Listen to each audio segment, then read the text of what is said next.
আমি যখন টাকা নিয়ে বাসায় যাই সবাই ভাবে এটা আমার দায়িত্ব, কিন্তু কেউ জিজ্ঞেস করে না আমি কেমন আছি। তোরা যখন ঘুরিস, আড্ডা দিস, আমি খুব খুশি হই রে বন্ধু। হ্যাঁ ভাই, আমার সব শপিং ডান। কালকে বাইক রাইড ইনশাল্লাহ।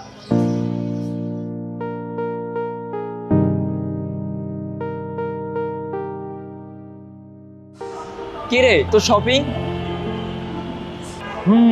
হয়েছে একটু। তো তোর ঈদের প্ল্যান কি? প্ল্যান করার সময় পাই না রে ভাই। জীবনটা এত সিরিয়াস করে ফেলিস না, একটু ঘোর, একটু বাস।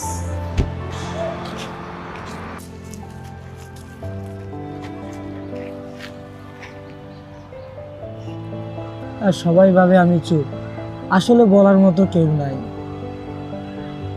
স্বপ্ন ছিল অনেক, এখন শুধু হিসাব করি কত আয়, কত খরচ।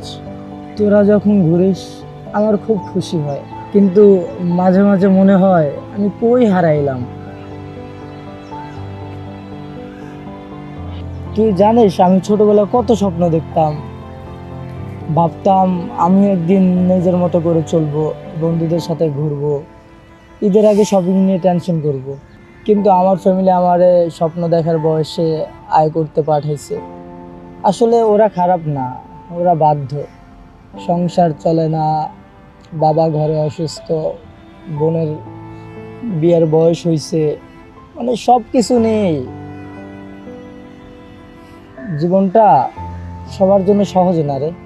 তুই জানিস ভাই, আমি যখন টাকা নিয়ে বাসায় যাই সবাই ভাবে এটা আমার দায়িত্ব, কিন্তু কেউ জিজ্ঞেস করে না আমি কেমন আছি।